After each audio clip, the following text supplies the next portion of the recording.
excavator here this afternoon. I'm going to work on cleaning the ditch out here along the roadway. So we're down at the trees down there. There's a culvert that takes the water under the road, and this ditch runs all the way along the field that way, all the way towards the intersection of the road. Shouldn't take much to do. I just measured it with my laser.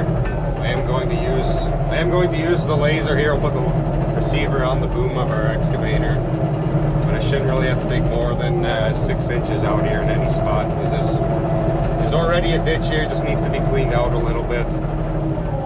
We'll see if we can get that done here in the next couple hours. 2 Sams and Lupe are working at replacing some curtains on our barns. So I got them going on that here before lunch. They got a pretty good idea of what they're doing.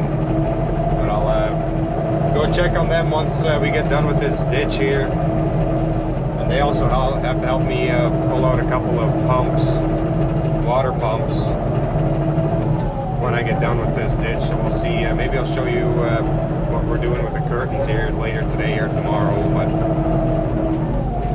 this is what we're working on here. I'm just making my way towards the culvert there. I like to start at the low end and work my way upstream. And the laser's down there, so we'll get the laser set on the boom of the excavator down there. I've got my slope set in the laser already, based on what I had checked with the handheld receiver here a couple minutes ago. So that should be all good. It's just a matter of getting the bucket, the receiver on the boom, and then getting the bucket lined up with where I want to shoot off of. So catch back up with you guys here in a minute. So here's that culvert. This water goes under the road and then it goes that way. And it looks like we probably have to clean this ditch out a little bit on the other side too, because there's about 1 inch of water in this culvert. But just thought I'd show you guys this here quick. So I have my laser set up right there, and I've got that with a slope going uphill that way. And then I like to put my bucket into position that's easy for me to come back to, which for me is straight up and down with this edge here. And then I'll set the laser, which is just a magnet.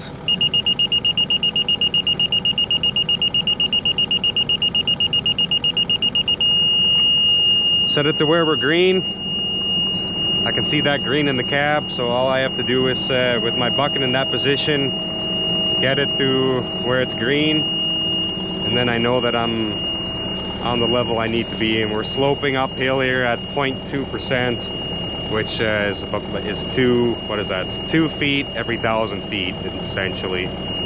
That's which I'm generally in that, like 1.1 to 0.3% is pretty typical, but let's get started here.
The next day here, finished that ditch. Took actually longer than I thought it was going to. I finished a little bit after 4 o'clock, and then I had to go get my kids, so I didn't get a chance to go look at the curtains that they were working on. But they're working on the last one here this morning that we're replacing a new one on anyways, and then after lunch we're going to cut back the curtains that are by that connecting alley that we're doing, so I'll kind of show you guys that. We've never done it before, but the plan is to cut them and then heat it up and glue the ends back together, essentially, is what we're going to do.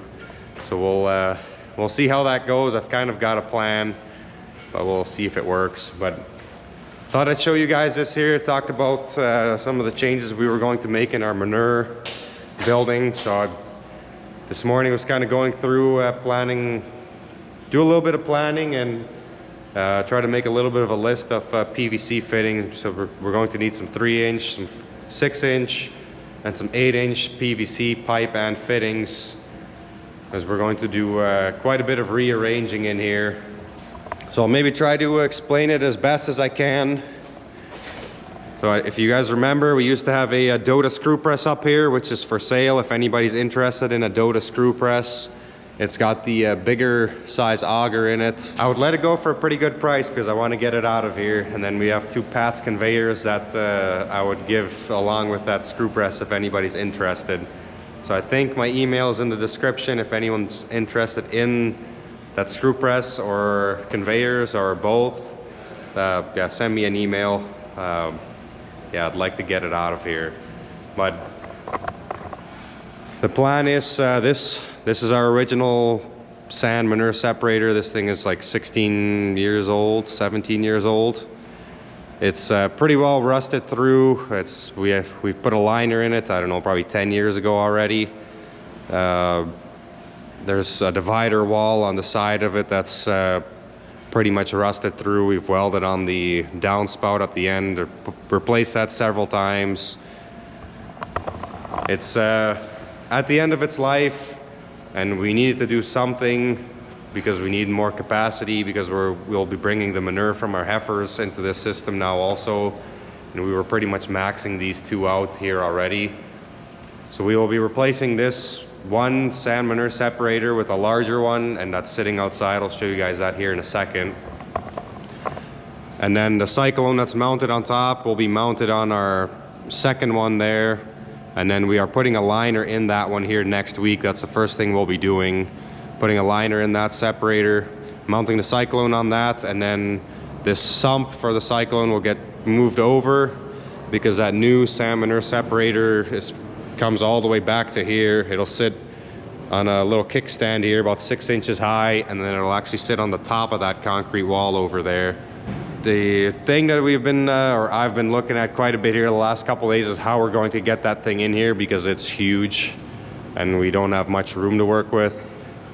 And I'd like to be able to continue using that one while we're working on getting this one in here, because otherwise we are not able to process manure, and if we're not able to process manure, we're not able to clean pens. So I'd like to be able to keep cleaning pens while we're working on this. We can get by with one separator. We have to watch it really closely and use more water than we normally would.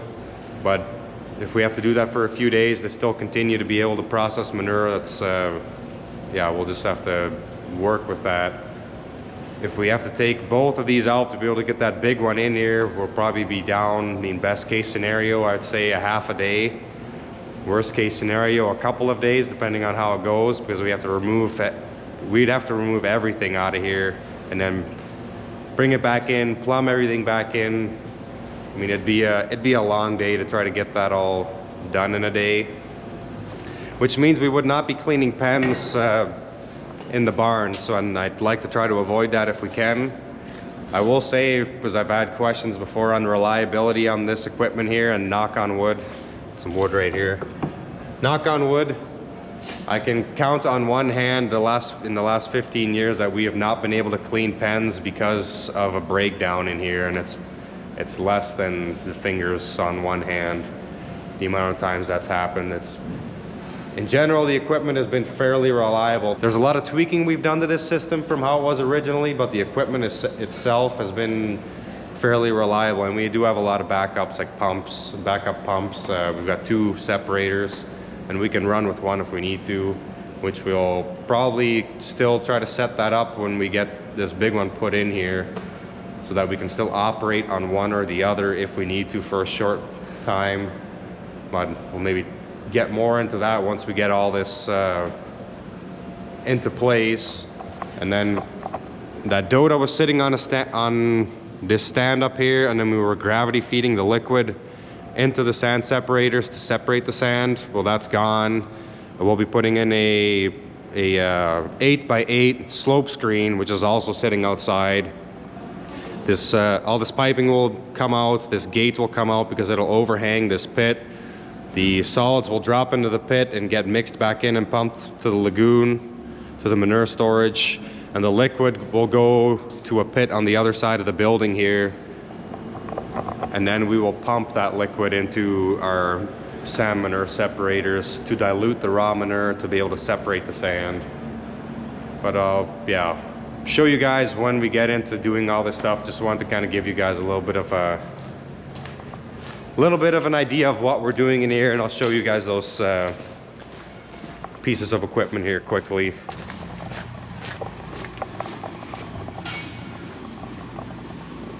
So this is that Dota that's for sale. We do have the pipe on top there. Motor is new within 6 months. The auger in there and the screens in there are also about 6 months old. Yeah, it was in working condition when we took it out, because we were using it pretty much up to the day we took it out. So it could, in theory, go somewhere and be put to use right away. But this is that sand manure separator, essentially identical to what's in there, just a larger size. But the way it works is pretty much the same. And then this is that slope screen. We are going, so we had a slope screen before we had that screw press, so it was just a 4x4. Going back to the slope screen just because we won't be needing those solids anymore to bed in the heifer barn, so I'm not concerned at all about the dry matter of the solids coming off of this. It's more about the liquid that's coming off of this to be able to dilute the raw manure in our sand manure separators. But it's all sitting outside here. We do kind of have a plan, so we're going to take the motor off, the gearbox off, to just reduce some of the weight, because it weighs about 11,000 pounds empty.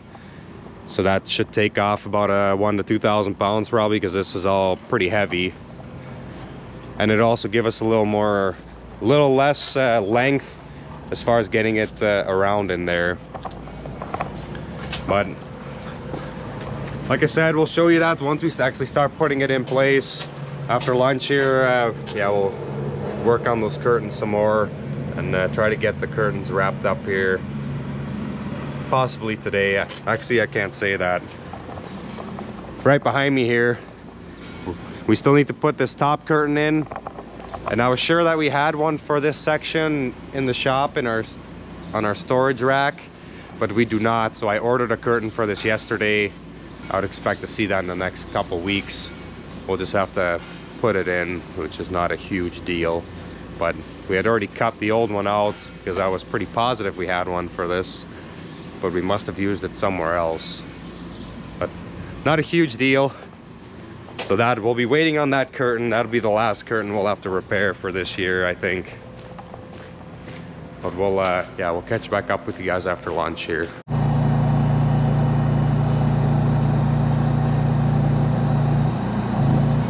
It's after lunch. We cut the first curtain. We cut off a section just to try. So we're using the tin foil wrapped around, and then just putting pressure on it, heating it up. We got this sealed up pretty good here. This was just a trial one. So we're just using the heat gun, going back and forth. Put pressure on it right next to the edge with that 2x4,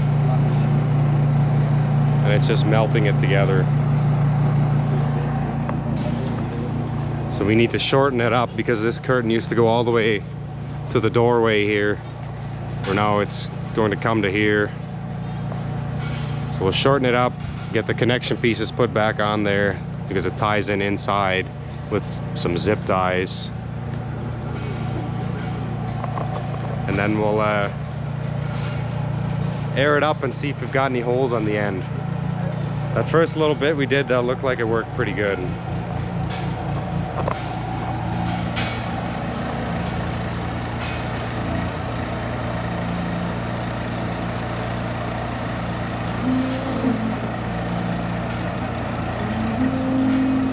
Can do probably like 5 minutes, and then we'll check in. That's about what we did on that first piece we tried.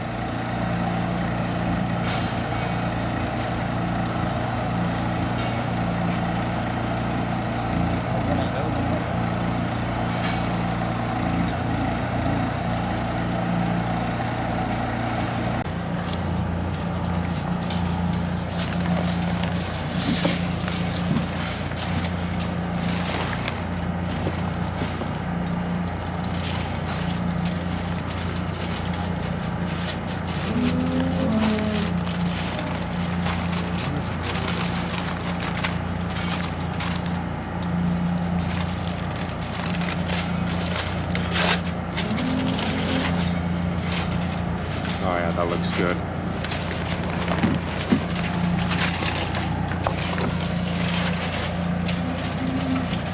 That's good. Good, no? Yeah, that's real good. That's not gonna come open. It's Sunday here today. We got the top curtain done and the bottom curtain done.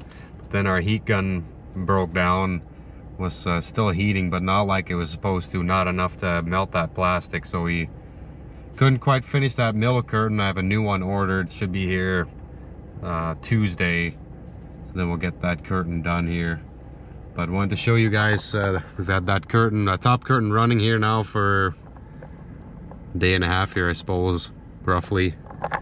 And it's still closed, so I think we've got it sealed up good, or glued up good anyways. But I think we'll end the video here. If you guys have questions, comments, post them down below. Appreciate you guys watching, and hopefully we'll see you in the next one.